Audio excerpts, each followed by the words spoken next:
मीरा भाईंदर साईडच्या ज्या पाणथळी आहेत, आमच्या सर्व्हेसाठी दिलेल्या आम्हाला ज्या पाणथळी होत्या, ज्या मॅप केल्या गेल्या इस्रोकडून जवळजवळ 2005 किंवा 6 साली, त्या जेव्हा आम्ही सर्वे केला 2018 साली, तेव्हा त्यातल्या 100% पाणथळी नाहीशा झालेल्या होत्या. कविता सांगेन बिबटे कशाला, आपल्या खारफुटीच्या जंगलात वाघ होते, टायगर्स. ठाण्याच्या तलावांवर काम करायला सुरुवात केली त्यावेळेला जवळपास ठाणे शहराच्या बाजूच्या भागामध्ये ठाणे खाडीमध्ये 30 प्रकारचे जलचर प्राणी होते. त्यानंतर जवळजवळ 20 वर्षांनी त्यावेळेला फक्त 3 प्रजाती होत्या. छोट्या छोट्या चतुरांच्या जातींना आपण संवर्धित करण्याचा प्रयत्न केला तर आपोआप कुठे ना तरी डासांच्या संख्येवर आळा बसण्याची आपल्याला एक शक्यता आहे असं म्हणू शकतो. जर लोकेशन जर राहिले तरच हे बर्ड तिकडे मायग्रेट करून येतील. जर हे गायब झाले किंवा क्लिअर झाले कम्प्लिटली तर या बर्डसाठी काही ऑप्शन राहणार. जेव्हा आपण संवर्धन करायचं म्हणतो तेव्हा ह्या सगळ्या ज्या तांत्रिक बाबी येतात, कायदेशीर बाबी येतात, त्याच्याकडेही खूप बघावं लागतं. नमस्कार. पाणी पाणी हे माणसाच्या आयुष्यात अत्यंत महत्वाचा असणारा घटक आहे. पण आता एक प्रश्न निर्माण झालाय की खरंच माणसाला या पाण्याची किंमत राहिली आहे का? त्यापुढेही जाऊन पाणी धरून ठेवणारी ही जी काही एक परिसंस्था आहे, त्या परिसंस्थेचं महत्व माणसाला माहिती आहे का? किंवा त्या परिसंस्थेच्या संवर्धनासाठी माणूस नेमकं काय करतोय का, हे जाणून घेण्याची.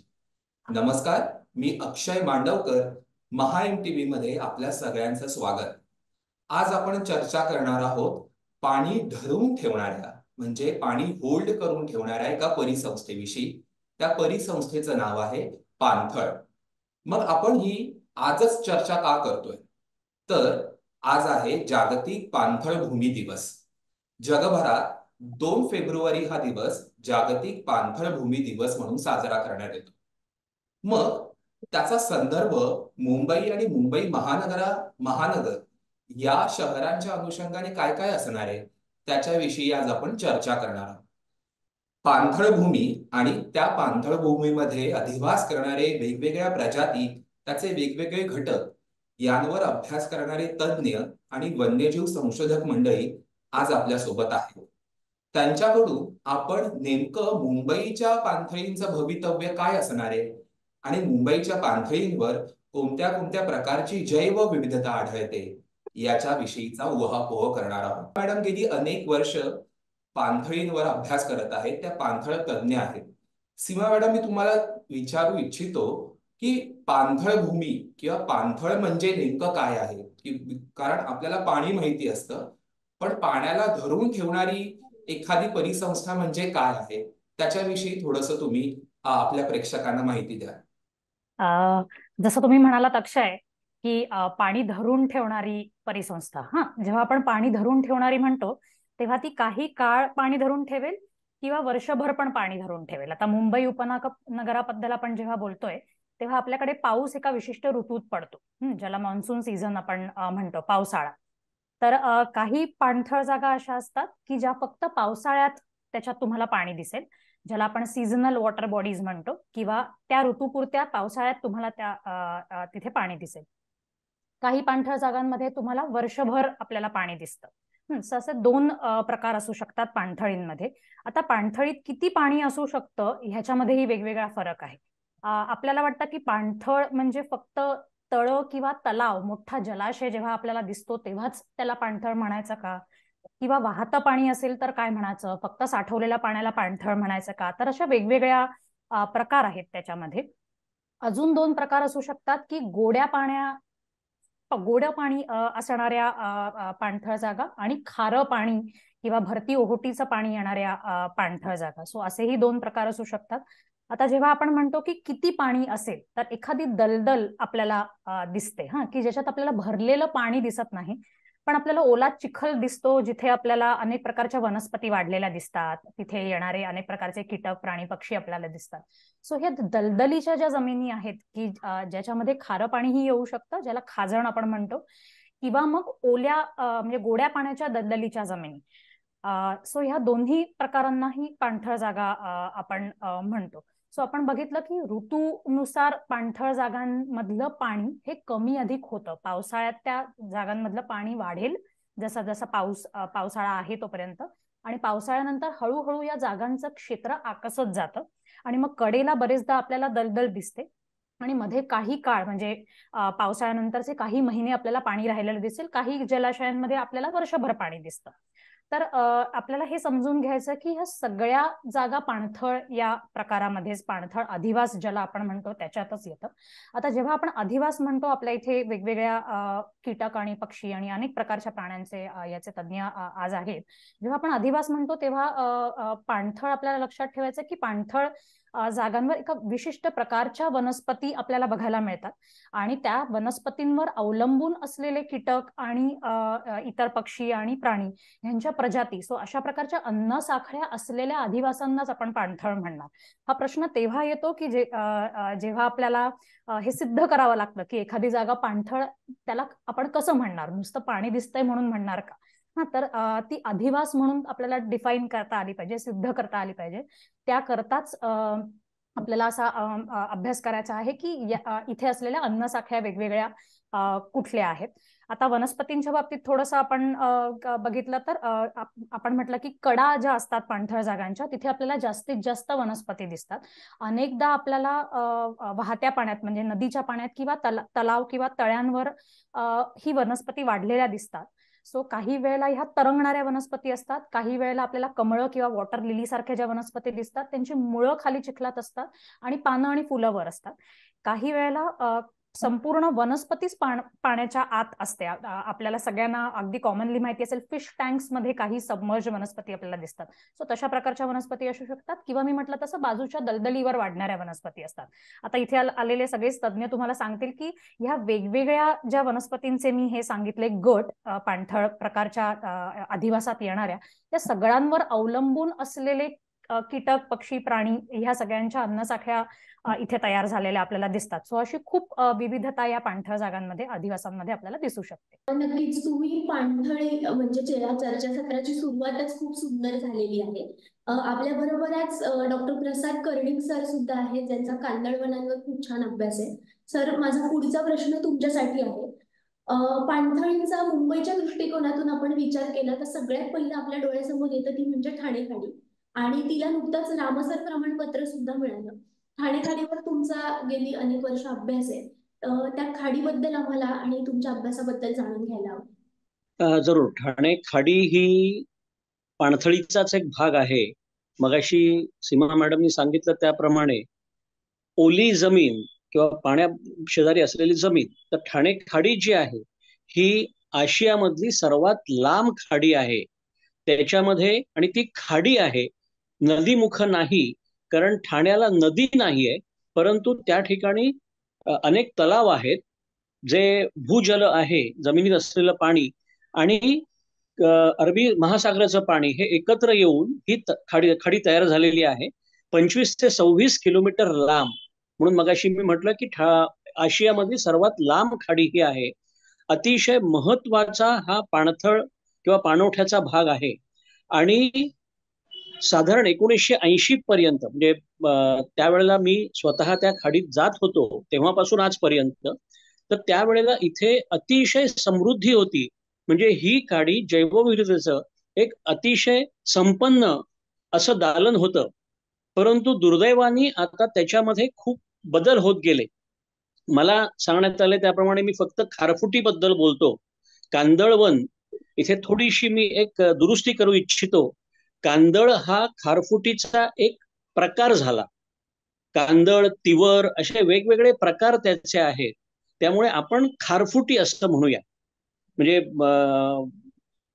मुंबई तरुण भारत आणि तुमच्या सगळ्या चमूचं मनापासून अभिनंदन आणि आभार की मुळात पाणथळी या अतिशय दुर्लक्षित, त्याच्यामध्ये आमची ठाणे खाडी जी आहे ती 80 साली खूप प्रगत होती किंवा संपन्न होती, हे आज 2024 साली बोलण्यात काही अर्थ नाहीये. परंतु थोडक्यात मी त्याचे टप्पे सांगतो की पूर्वी याच्यामध्ये अनेक प्रकारच्या खारफुटीच्या प्रजाती होत्या. सर्वात महत्वाचं तिवर ज्याला म्हणतात, रायझोफोरा नावाची जी प्रजाती आहे, त्याचं मोठ्या प्रमाणावर इथे प्राबल्य होतं. परंतु आता किमान ठाणे खाडीचा ठाणे शहरालगतचा पट्टा जो आहे तिथे अगदी एखादं हे झाड आपल्याला बघायला मिळतं, तेही कोलशेत खाडीच्या इथे बघायला मिळतं, कोलशेत किनाऱ्याच्या इथे. 12 जवळजवळ कांदळ, तिवर आणि इतर खारफुटीचे प्रकार ठाणे खाडीत आढळतात. खारफुटी हा मुख्य प्रकार झाला. खारफुटी सदृश वनस्पती, ज्याला इंग्रजीमध्ये मँग्रोव असोसिएट्स म्हणतात, त्या देखील जवळजवळ इथे 35 ते 40 होत्या, अजूनही आहेत. गोदरेज मँग्रोव जे आहे, जे ठाण्या खाडीचाच एक भाग आहे, ते ह्या गोदरेजच्या कंपनीच्या गेल्या जवळजवळ 70-80 वर्षाच्या अथक प्रयत्नामुळे तिथे राहिलेले. परंतु नाही तर या ठिकाणी जरी प्रजाती संख्येने तेवढ्याच असल्या तरी त्याचं प्रमाण प्रचंड प्रमाणात कमी झालेलं आहे.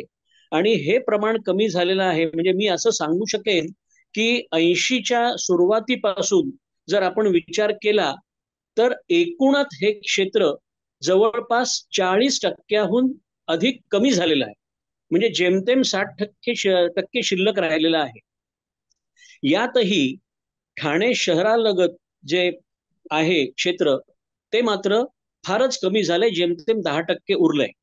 त्यामुळे अतिशय महत्वाचा केवळ भारताचा नाही तर आशियाचा मानाचा तुरा असलेली ही पाणथळ भूमी, याची परिस्थिती आजची जी आहे ती अशी आहे.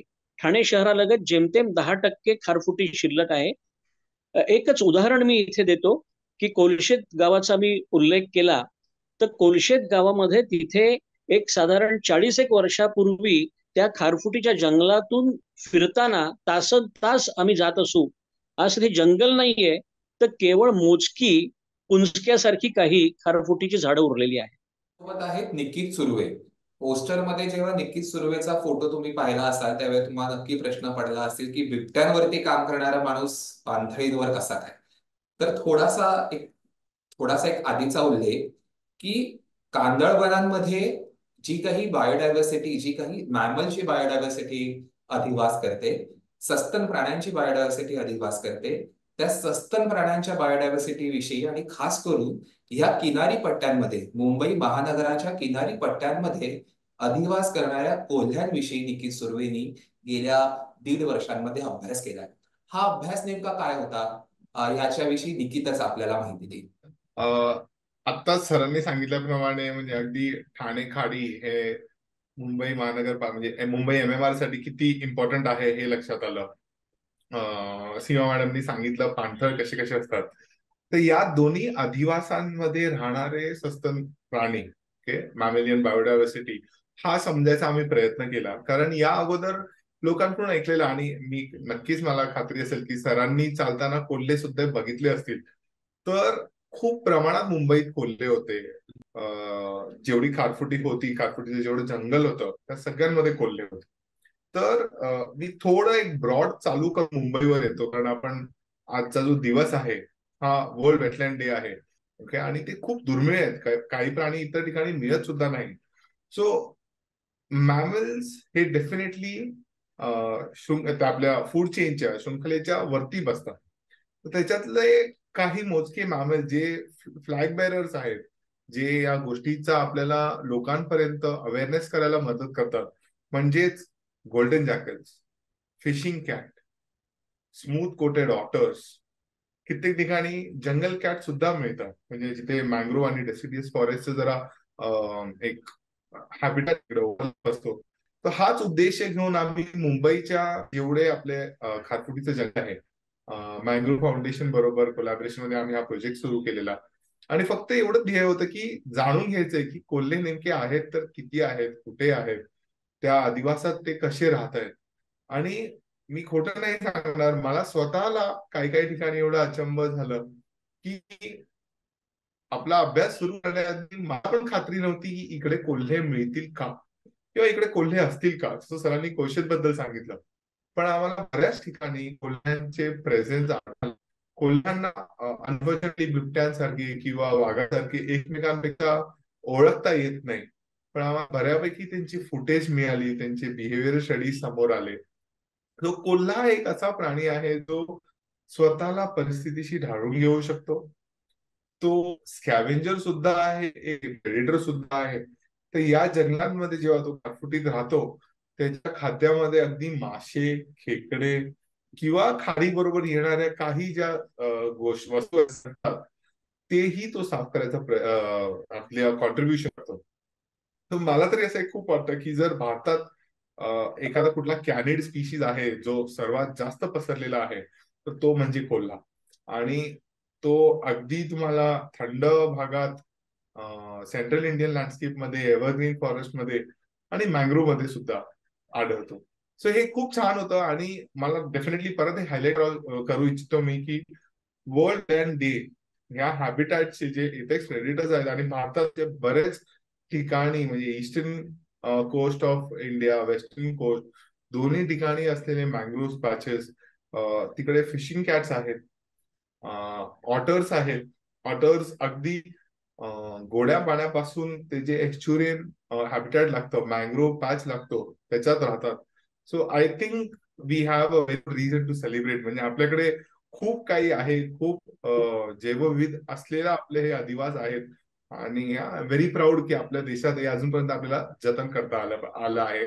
आणि एक फक्त सांगू इच्छितो की या करण्यामागे आपली खूप सक्षम असणारी फॉरेस्ट डिपार्टमेंट, त्याचबरोबर तिकडे राहणारी जी लोक आहेत, जी समुदाय आहे किंवा जे काही वेगळी कम्युनिटीज आहेत, फिशरमॅन झाले, कोळी झाले, इतर लोक, ते जे सगळे एकत्र राहून ही जैवविविधता जपण्यासाठी जे प्रयत्न करतात, त्यामुळे आपल्याकडे आज एवढं आहे. नक्कीच. पाणथळीमध्ये असणारे प्राणी यांच्याबद्दल आपण माहिती घेतलीच, पण याबरोबरच अतिशय महत्वाचा अजून एक गोष्ट म्हणजे पक्षी. पाणथळीवर येणारे पक्षी. सो आपल्याकडे आज प्रथमेश देसाई म्हणून पक्षी निरीक्षक आहेत, जे कल्याण डोंबिवलीमध्ये सातत्याने पक्षी निरीक्षण आणि पक्षी अभ्यास करत असतात. प्रथमेश देसाईंना माझा पुढचा प्रश्न आहे. तर स्थलांतरित पक्षी आणि आकर्षणाचा केंद्रबिंदू असणाऱ्या पाणथळींवरच्या पक्ष्यांबद्दल आम्हाला तुमच्याकडून जाणून घ्यायला आवडेल. सो जसं निकितने आता कव्हर केलं आहे की आपल्याकडे मॅमल्स जे मिळतात वेटलँड्समध्ये पाणथळ ठिकाणी, बर्ड्सचा त्याच्यामध्ये खूप मोठा एक कॉन्ट्रीब्युशन आहे. आपल्याकडे साधारण एक 30च्या वरती वेटलँड स्पीशीज आपल्याकडे आहेत जे पाणथळ ठिकाणी आपल्याला बघायला मिळतात. आणि इनफॅक्ट मुंबईची जी प्राईड आहे विच इज फ्लेमिंगोज, ज्याच्यामुळे मुंबई ऍक्च्युली फेमस आहे in fact foreigners as well as जे टुरिस्ट आपल्याकडे येतात. सो फ्लेमिंगोज आपल्याकडे खूप मोठा एक रोल बेसिकली प्ले करतात, specially in terms of wetland conservation. कारण they are actually becoming like a flagship species to talk about की वेटलँड्स काय रोल प्ले करतात आणि कसं आपण त्याला सेव्ह करू शकतो. सो आय थिंक आपण फ्लेमिंगोला रिप्रेझेंट करतो त्याच्यामध्ये. पण फ्लेमिंगोच्या ऐवजी सुद्धा बऱ्याच जणांना असं माहित नसतं की फ्लेमिंगोच नाही, तर फ्लेमिंगोच्या आजूबाजूला पण बरेच काही वेगळ्या वेगळ्या प्रकारचे पक्षी दिसतात जे नॉर्मली ब्राऊन कलरमध्ये असतात. जस्ट बिकॉज ते कलरफुल नसतात त्यामुळे त्यांना बऱ्याच वेळा इग्नोर केलं जातं. पण याच पक्ष्यांमध्ये खूप इंटरेस्टिंग असतं कारण फ्लेमिंगो जे आहेत ते बेसिकली आपल्याकडे फक्त बाजूनीच येतात, गुजरातवरनं आपल्याकडे मायग्रेटून येतात. पण फ्लेमिंगोच्या ऐवजी पण आपल्याकडे खूप अजून वेगळ्या वेगळ्या प्रकारचे बर्ड्स आहेत आणि बऱ्याचशा या ज्या स्पीशीज आहेत ह्या आपल्याकडे रशियावरनं मायग्रेट करून इकडे येतात. सो तसेच काही आपण एक्झाम्पल्स घेणार आहोत. सो दातिवरीकरण आपल्याकडे पालघर साईडला एक खाडीचा एक बेसिकली सी शोर आहे. तिकडे क्रॅप लोवर आणि ऑयस्टर कॅचर्स असे दोन खूप इंटरेस्टिंग स्पीशीज इकडे बघायला मिळतात. क्रॅप लोवर्स ही एक स्पीशीज आहे जी व्हेरी हार्डकोअरली क्रॅब्सवर फीड करतात. आणि या स्पीशीजचं जे ब्रीडिंग होतं हे आपल्याकडे मिडल ईस्ट, इस्रायल, पाकिस्तान या कोस्टवर होतं. सिमिलरली त्यांचे जे रिलेटिव्ह आहेत ज्याला oyster catcher, one of the largest shorebird पाणथळमध्ये मिळणारा पक्षी आहे, तो सुद्धा तिकडे बघायला मिळतो. याचं नावच ऑयस्टर कॅचर आहे कारण हा पर्टिक्युलरली ऑयस्टर्सवर फीड करतो, जे शिंपले असतात त्याच्यावरती हा फीड करतो. So again a very beautiful bird. आणि बरेचसे मुंबईमध्ये पक्षी निरीक्षक आहेत हे या पर्टिक्युलर बर्डला बघायला येतात, लांब लांबून ट्रॅव्हल करायला येतात कारण हा पक्षी सहज पूर्ण मुंबईमध्ये किंवा बघायला मिळत नाही. गुजरातच्या नंतर महाराष्ट्रामध्ये अलिबागच्या परिसरामध्ये आणि पालघर येथेच हा पक्षी आपल्याला बघायला मिळतो. ठाणे खाडीमध्ये आपण एक्झाम्पल घेतलं तर फ्लेमिंगो तर आहेतच आपल्याकडे. फ्लेमिंगोच्या ऐवजी ठाणे खाडीमध्ये आपल्याला खूप सारे बदकांचे प्रकार बघायला मिळतात मायग्रेटरी डक्स मध्ये, जसे नॉर्दर्न शॉवलर्स आहेत, पिंटेल्स आहेत, ब्राह्मणी शेल डक्स आहेत.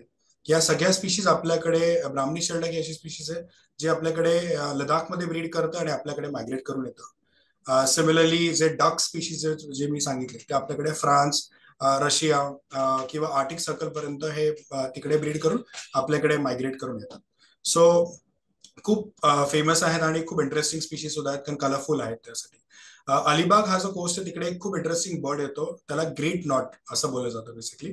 हा पक्षी आपल्याकडे रशियावरनं येतो. आणि बऱ्याच वेळा असं असतात की birds are very specific to particular habitat. एखादा आदिवास असतो तिकडेच त्या पर्टिक्युलर साईटलाच ते सिलेक्ट करून येतात. सो त्याच्यामध्ये वेटलँड बर्ड्स खूप स्पेसिफिक असतात त्यांच्या लोकेशनचे. सो ठाणे-खाडीमध्ये असे बरेचसे बर्ड आहेत ज्यांना BNHS ने रिंग केलेले आहेत, पण तेच बर्ड्स इकडे दरवर्षी येतच असतात. सो खूप इम्पॉर्टंट आहेत आणि खूप इंटरेस्टिंग डायव्हर्सिटी आहे पर्टिक्युलरली बर्ड्समध्ये, वेटलँड स्पीशीजमध्ये. पण या पाणथळ अधिवासामध्ये अधिवास करणारा एक अत्यंत सूक्ष्म जीव म्हणजे चतुर आणि टाचण्या. सो हे चतुर आणि टाचण्या ह्या दोन प्रजातींवरती, ही एकच प्रजाती आहे म्हणजे एकाच ग्रुपमध्ये येणारी प्रजात आहे, पण या दोन्ही जीवांवरती काम करणारे संशोधक डॉक्टर दत्तप्रसाद सावंत आपल्यासोबत आहे. दत्तप्रसाद, मी तुम्हाला एक विचारू इच्छितो की मुंबई महानगर क्षेत्रातल्या चतुरांविषयी तुमचा खास करून अभ्यास आहे. म्हणजे तुम्ही मुंबई महानगर क्षेत्रामधून चतुरांच्या नव्या प्रजाती देखील शोधलेल्या आहात आणि इथल्या वेगवेगळ्या पाणथळ जागांच्या चेकलिस्ट ही तुमच्याकडे आहे, चतुरांच्या चेकलिस्ट ही तुम्ही तयार केलेल्या आहात. तर ह्या कामाविषयी आम्हाला थोडक्यात सांगा. नमस्कार. धन्यवाद अक्षय सर आणि पूर्ण महा MTVची टीम. इथे बसलेल्या तज्ज्ञ मंडळींपैकी सीमा मॅडम आणि मी पाणथळींवर ठाणे जिल्हा आणि पालघर जिल्हा या बाबतीत बरंच काम केलं होतं. मला वाटतं एक 2 ते 3 वर्षापूर्वी आम्ही पूर्णतः पालघर जिल्हा आणि ठाणे जिल्हा याच्यामध्ये असलेल्या ज्या काही पाणथळी आहेत, तर त्याच्यामध्ये काय काय जैवविविधता आहे, मी चतुरांविषयी जास्त काम करत होतो. दोन अगदी रंजक अशा गोष्टी मला इथे सांगाव्याशा वाटतात. ती म्हणजे एक आरे कॉलनीची आपलं एक लोटस लेक म्हणून पाणथळ आहे ती, आणि दुसरी म्हणजे आम्ही नुकतीच एक शोधलेली प्रजात, तिचं नाव आम्ही मुंबईचा सायव्यात असं ठेवलं, अर्थात मुंबई डस्क हॉकर. तर त्याविषयी मुंबईच्या आरे कॉलनी मधला लोटस लेक जो आहे त्याच्यामध्ये आतापर्यंत 50हून जास्त चतुर आणि टाचण्या यांच्या प्रजाती आम्ही शोधून काढल्यात. ह्याच्या आधीचा जो स्टडी झाला होता तो झुऑलॉजिकल सर्व्हे ऑफ इंडियाने फार पूर्वी केलेला होता. त्याच्यामध्ये त्यांनी एक 12 ते 13 प्रजातींचाच नोंद केली गेलेली होती. पण ज्यावेळी आम्ही 2018 पासून मुंबईच्या आरे तलावावर जायला लागलो, आम्हाला कळलं की इथे भरपूर काय काय दिसतंय. आणि त्याच्यामध्ये एक पसरपंखी नावाची टाचणी होती, जिला इंग्लिशमध्ये स्प्रेडविंग असं म्हटलं जातं. निळ्या रंगाची होती, अतिशय छोटी होती, पण दिसायला खूप छान होती. तिची जी संख्या होती ती आम्हाला बऱ्याच प्रमाणात आढळली. जवळपास एका वेळी आम्ही 50 ते 60 त्याचे नर मादी बघितले. त्यानंतर आम्हाला कळेना की हे नक्की काय आहे. जवळपास 2 ते 3 वर्ष आम्ही त्या टाचणीचा शोध घेण्याचा प्रयत्न करत होतो की अरे हे नक्की काय आहे, ही नवीन आहे का. बरं, नवीन म्हणावी तर काही जुन्या ज्या आधीपासूनच ज्ञात प्रजाती आहेत त्यांच्याशी ती बऱ्यापैकी साम्य दाखवत होती. शेवटी आम्हाला कळलं की जवळपास 100 वर्षानंतर ह्या टाचणीची नोंद आमच्याकडून झालेली आहे. 1924 साली पहिल्यांदा ही टाचणी बिहारमध्ये शोधली गेली. ब्रिटिश शास्त्रज्ञ फ्रेझरने ही शोधली होती. त्यानंतर आम्हाला ही टाचणी आरे कॉलनीमध्ये मिळाली, भरपूर मोठ्या प्रमाणात मिळाली. म्हणजे मुंबई सारख्या एवढ्या मोठ्या महानगरात जिथे सिमेंटचं एवढं मोठं जंगल आहे तरी सुद्धा अशी दुर्मिळ टाचणी मोठ्या संख्येने अजूनही दिसते. याचा अर्थ चतुर आणि टाचण्या ह्या आत्ताच्या जे आपण ज्याला अर्बन लँडस्केप म्हणतो, शहरीकरण झालेल्या भागात सुद्धा व्यवस्थितरित्या स्वतःला जुळवून घेऊ शकतात. दुसरी गोष्ट अशी आहे की यामध्ये सिटिझन सायन्स म्हणजे जे सामान्य लोक आहेत, जे शास्त्रज्ञ म्हणून काम करत नाहीत, त्यांचा काहीतरी वेगळा पेशा आहे, ते सुद्धा कशा रीतीने या सायन्समध्ये कॉन्ट्रीब्युट करू शकतात त्याची आहे, अर्थात मुंबई डस्क हॉकरची.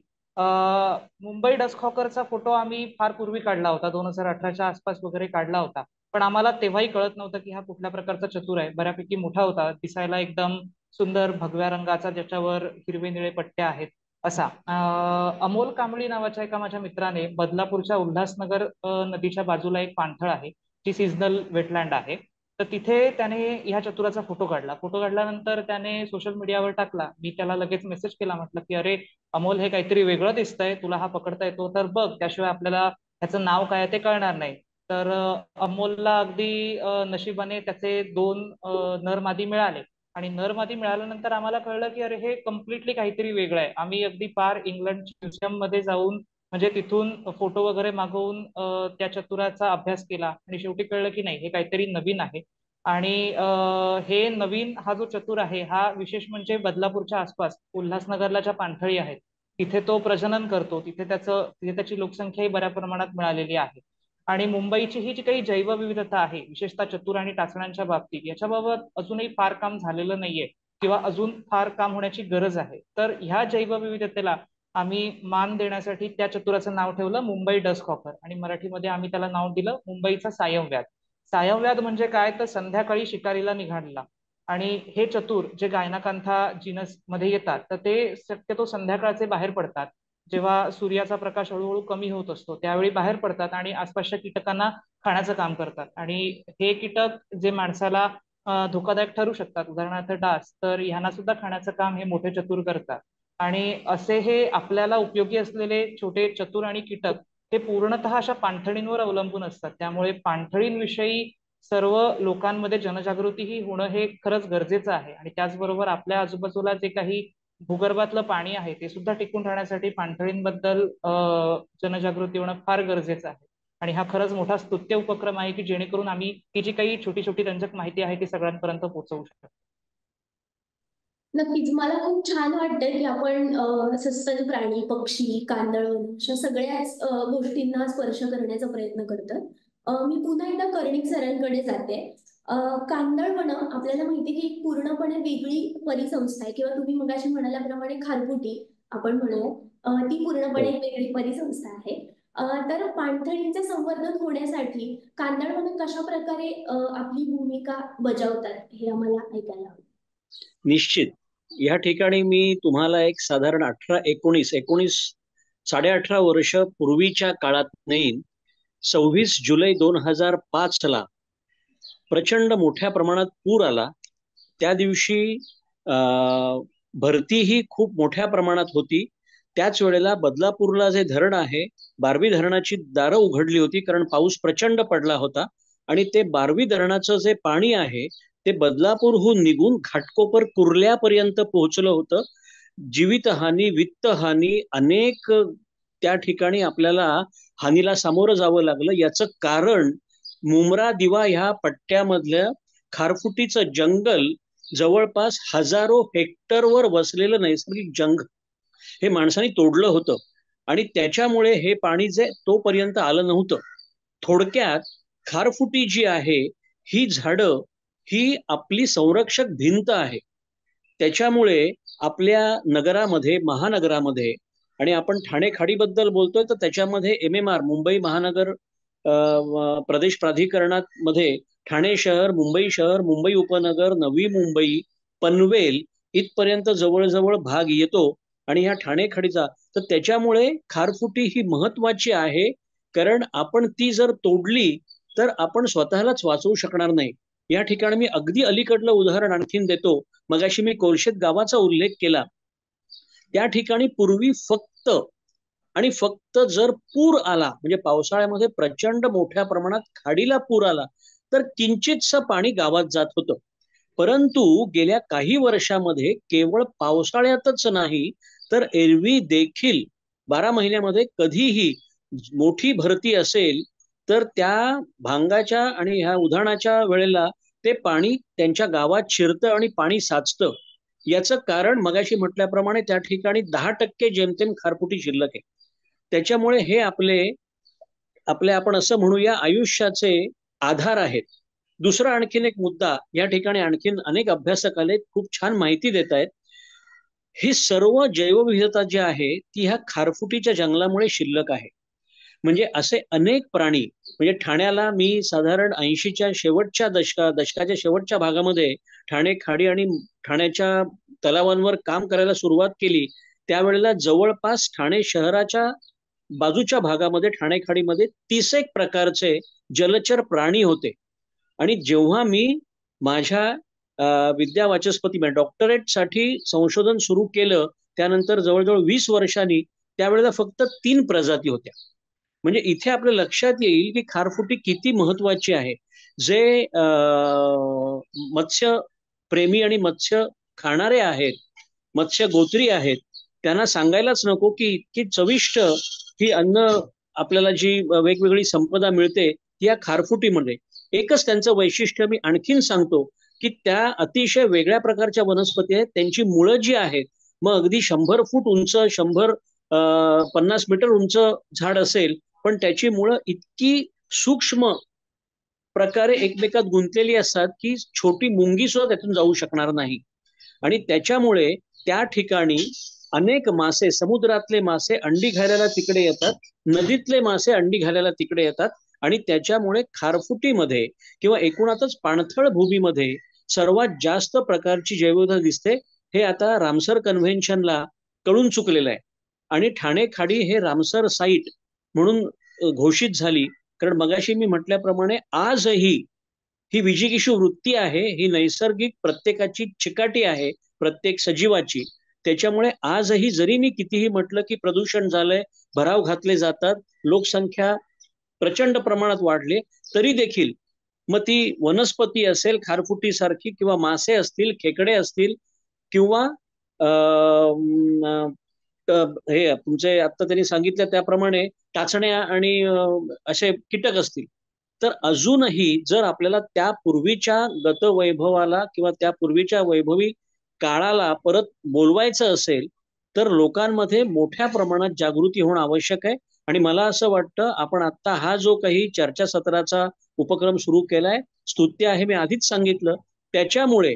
आणि ह्याला एकच फक्त शेवटी सांगतो आणि मी थांबतो, की अतिशय महत्वाची असलेली ही परिसंस्था जर वाचवायची असेल तर एकच त्याला उपाय आहे की माझ्या घरातला कचरा उघड्यावरती बाहेर पडणार नाही. मग तो कागदाचा कपटा असेल, नाही तर प्लास्टिकची मोठी पिशवी असेल. माझ्या घरातून कचरा जर बाहेर उघड्यावर पडला नाही, मी कुठेही राहत असेल, बदलापूरला राहत असेल, ठाण्यात असेल किंवा पनवेलला असेल, ते सगळं खाडीमध्ये आणि पाणथळीमध्ये येणार आहे आणि ते या खारफुटीचा जीव घेणार आहे. त्यामुळे त्या खारफुटीला मला तोडायलाच पाहिजे असं नाही, तर ह्या अनेक मार्गाने, त्यामुळे मी ह्याच्यामध्ये मोलाची भूमिका एक नागरिक म्हणून बजावू शकतो, असं मला सांगावं असं वाटतं. निकितकडे मी पुन्हा येतोय. निकित, एक 2 प्रश्न आहेत. पहिला प्रश्न खूपच जेन्युइन आहे की मुंबईच्या पाणथळींमध्ये किंवा मुंबईच्या किनारपट्टी भागात किंवा मुंबईच्या खारफुटीच्या जंगलात एकतर बिबटे आढळतात का? आणि बिबट, कोल्हा किंवा इन जनरल पाणथळ अधिवासांमध्ये जे काही सस्तन प्राणी अधिवास करतात, हे प्राणी किंवा ह्या प्राण्यांची जी विविधता आहे ती पाणथळ भूमीच्या संवर्धनासाठी कशी काय कामी पडते किंवा त्याचं महत्व काय आहे? म्हणजे सस्तन प्राणी वाचवले तर आपण कशा पद्धतीने पाणथळ भूमींचं संवर्धन करू शकतो, याच्याविषयी थोडक्यात सांगशील? तो अक्षय, तुम्हाला प्रश्न विचारलास पण तुम्हाला कालावधी सांगितली नाहीस, त्यामुळे मी तरी सांगेन बिबटे कशाला. आपल्या खारफुटीच्या जंगलात वाघ होते, टायगर्स. ह्याचं मेन्शन आहेत, आपल्या गझेटमध्ये मेन्शन आहेत. आज मलबार हिलला एक पुतळा सुद्धा बनवला आले, वाघाचा पुतळा बनवण्यात आलाय. सो मुंबईचा इतिहास आहे हा. Mumbai was 7 Salsette islands. सालसेट ते जॉईन होत होत होत असं एकत्र झालं. आणि आपल्याकडे टायगर्स होते, लेपर्ड्स होते. काळबा देवीला एका लेपर्डला गोळी मारण्यात आलेली. सो असं होत होत आज मुंबईची तिथे आहे. आणि आजच्या घडीला आपण जेव्हा बोलतो आहे या विषयाबद्दल, आम्हाला आमचा रिसर्च असा एक बिबट्या आढळून आला जो अगदी खारफुटीत पार करून गेलेला आणि खारफुटीच्या जंगलाच्या सलग राहत होता. आणि जेव्हा पण एखाद्या बिबट्याला जर संजय गांधी राष्ट्रीय उद्यानातून तुंगारेश्वर अभयारण्यात जायचं असतं, तेव्हा त्यांना ती ठाणे खाडी ही पार करून पोहून जावी लागते. तर तुझा दुसरा प्रश्न असा की एपेक्स प्रेडेटर्स किंवा मॅमल्स, सस्तन प्राणी हे अधिवासाच्या संवर्धनासाठी कसे उपयोगी पडतात. सो एक सोपं उदाहरण आहे, हे जे मोठे लोकांना ह्याच्याबद्दल ऐकायला आवडतं, बघायला आवडतं. आणि विथ नो ऑफेन्स, म्हणजे माझे खूप इतर मित्रमंडळी आहेत, रिसर्च कलिग्स आहेत जे ड्रॅगन फ्लाईज वाचण्यांवर काम करतायत. But Wien you go and you pitch it, की कोणाला तरी आपण सांगतो की आपण या अधिवासाचं संवर्धन करू, तेव्हा हे फ्लॅगशिप स्पीशीज खूप कामी येतात.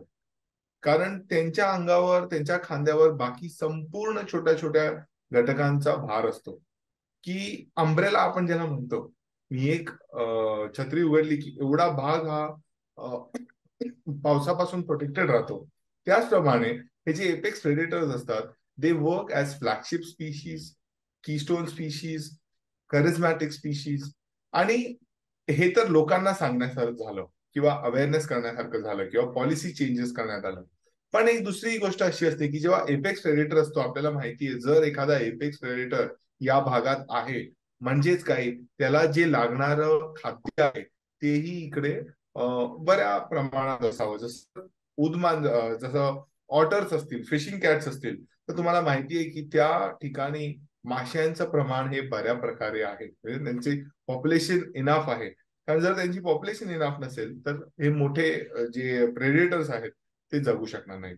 So to sum it all these, तू एक सारांश म्हणून हे जे सगळे सस्तन प्राणी आहेत किंवा जे एपेक्स प्रेडेटर्स आहेत ते या हॅबिटॅटचं कन्झर्वेशन व्हॅल्यू वाढवतात, त्याला कन्झर्व करायला मदत करतात. कारण पॉलिसीमध्ये जर एक शेड्यूल्ड स्पीशीज असेल तर त्याच्याने खूप फरक पडतो. आपल्याला माहितीये की एक दुर्लक्षित प्रजात आहे आणि असं म्हणतात की अधिवास संवर्धित केला तर त्यातल्या स्पीशीज ऑलरेडीच त्यांना पण प्रोटेक्शन मिळेल आणि त्या सुद्धा कॉन्झर्व होतील.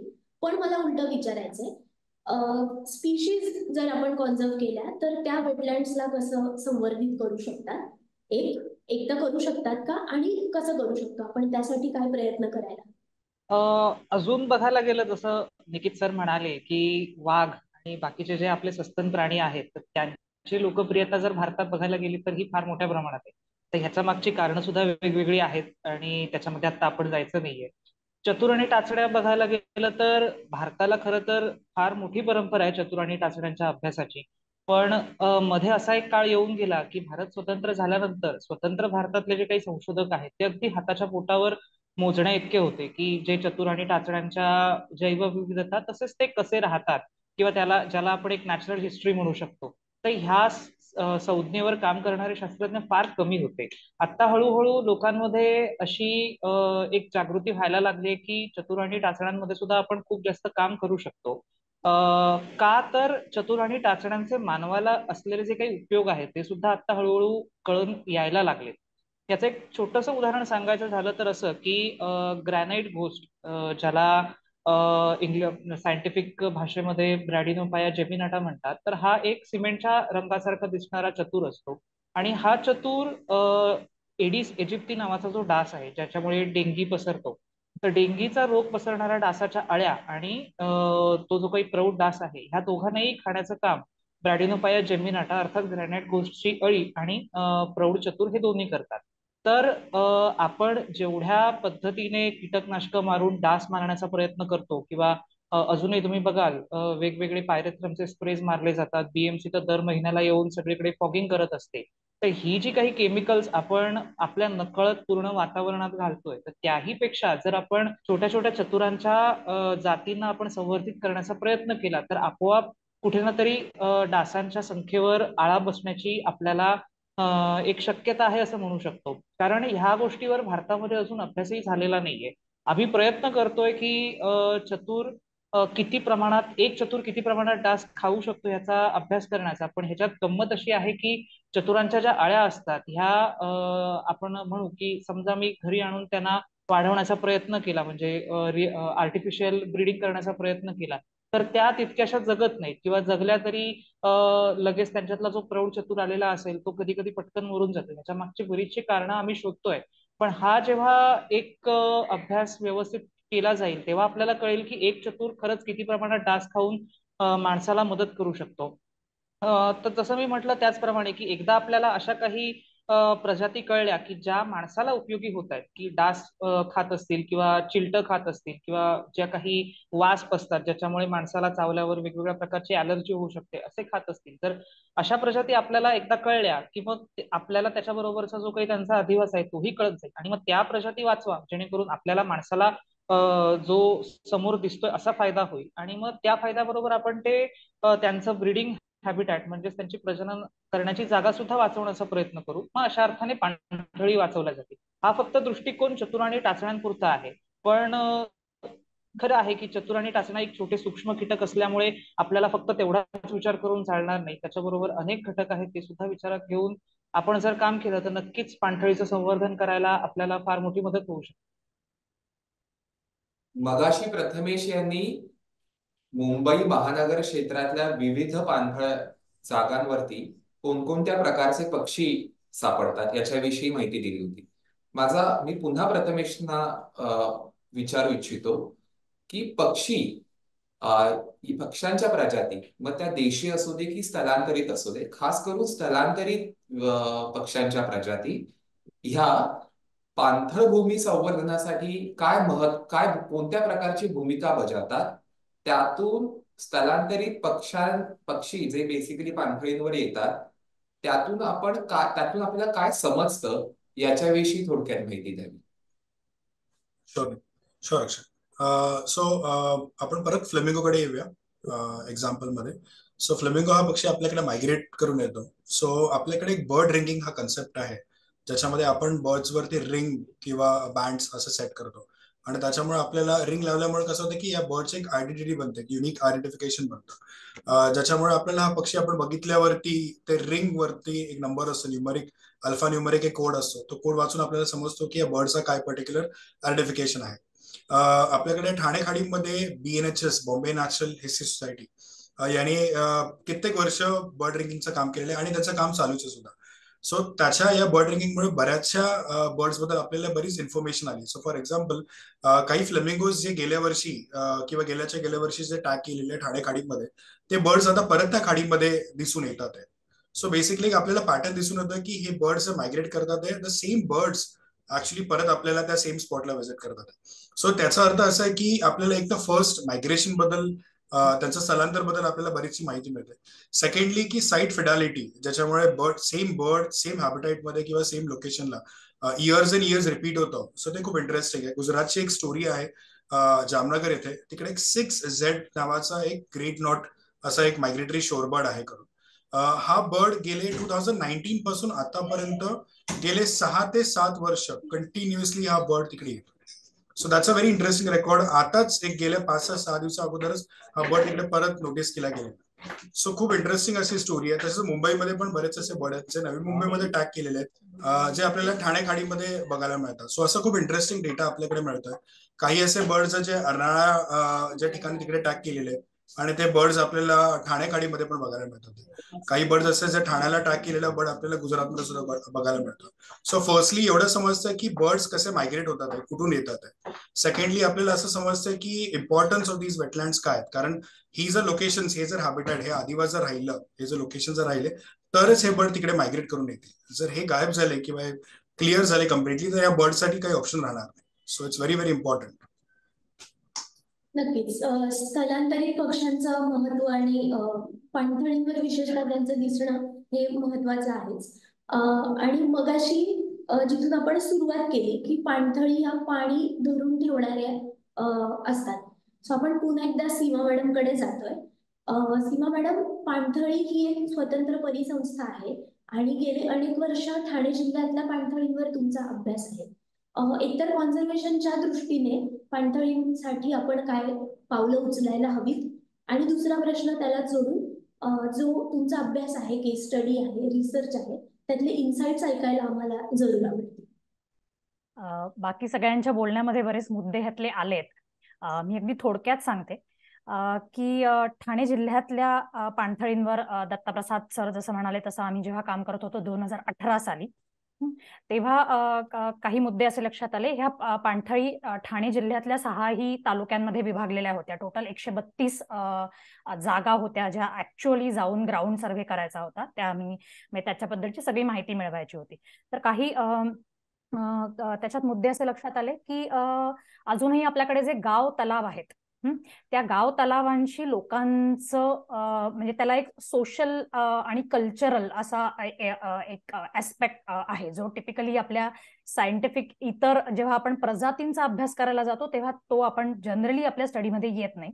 सो ह्या सर्वे मधला एक हायलाइट हे होता की असे अनेक मुद्दे आम्ही ह्याच्यामध्ये तो अभ्यास करताना लक्षात आले की अनेक पाणथळ जागांचे गाव तलाव असेल तर त्या तलावाच्या काठावर एखादं देऊळ असतं, एखादी चावडी असते जिथे गावकरी काही विशिष्ट दिवशी किंवा दर दिवशी जमतात गप्पा मारायला म्हणा किंवा जसं निकित सरांच्या बोलण्यामध्ये आलं की विशिष्ट प्रकारचे जाती किंवा समूह त्या भागातले जे आहेत किंवा कोळी किंवा आगरी समाज आपल्याकडे मोस्टली या पाणथळींच्या भोवती आहेत. सो त्यांचे काही आपण म्हणूया रिच्युअल्स किंवा म्हणजे त्यांच्या परंपरागत ह्याच्यातल्या काही गोष्टी या पाणथळींशी निगडीत आहेत. सो असे खूप इंटरेस्टिंग कथा आहेत. इथे आता आपल्याकडे तेवढा वेळ नाहीये.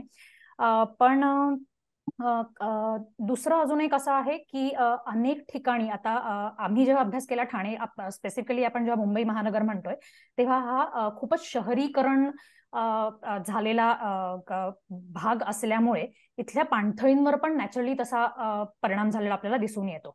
मीरा भाईंदर साईडच्या ज्या पाणथळी आहेत, आमच्या सर्व्हेसाठी दिलेल्या आम्हाला ज्या पाणथळी होत्या, ज्या मॅप केल्या गेल्या इस्रोकडून जवळजवळ 2005 किंवा 6 साली, त्या जेव्हा आम्ही सर्वे केला 2018 साली, तेव्हा त्यातल्या 100% पाणथळी नाहीशा झालेल्या होत्या.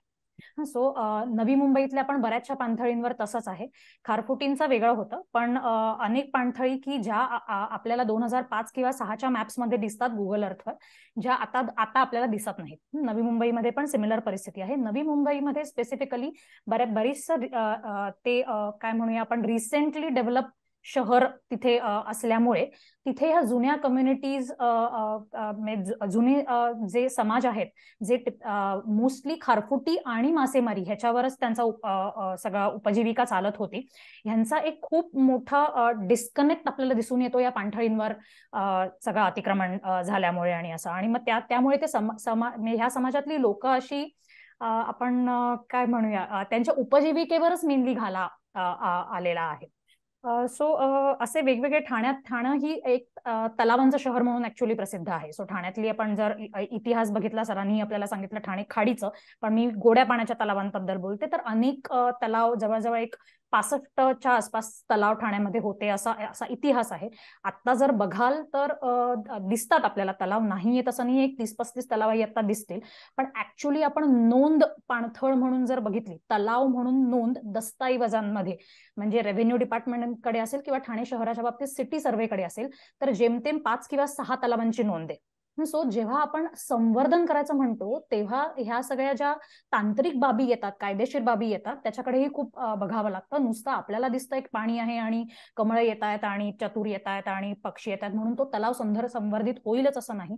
सो 2017 साली 2010 साली पहिल्यांदी आणि नंतर 2017 साली जे पाणथळ भूमी अधिनियम म्हणून केंद्र सरकारतर्फे कायद्यात समाविष्ट केले गेले बायोडायव्हर्सिटी ऍक्टच्या अंतर्गत, ते अजूनही आपल्याकडे लागू नाही झालेले, प्रस्तावित आहेत काही पाणथळ जागा. सो ज्या 132 जागा आम्ही सर्वेक्षणा अंतर्गत ठाणे जिल्ह्यामध्ये तरी करून दिल्या, त्याच्यामधल्या फक्त 8 जागा प्रस्तावित आहेत ठाणे जिल्हा प्रशासनाकडून की ह्याला पाणथळ भूमी अधिनियम लागू व्हावा किंवा अशा प्रकारे. सो म्हणजे हे किती कमी. आणि ऍक्च्युली जर इस्रोच्या नॅशनल वेटलँड ॲटलासमध्ये आपण जर बघितलं तर ठाणे आणि पालघर जिल्हा मिळून जे जवळजवळ 19,000 जागाची नोंद आहे ही केंद्र शासनाकडेच आहे. आपल्या सगळ्यांना ती अवेलेबल आहे. नॅशनल वेटलँड ॲटलास म्हणून सर्च करून आपण बघितलं तर ऑनलाईन हा ॲटलास आपल्याला बघता येतो.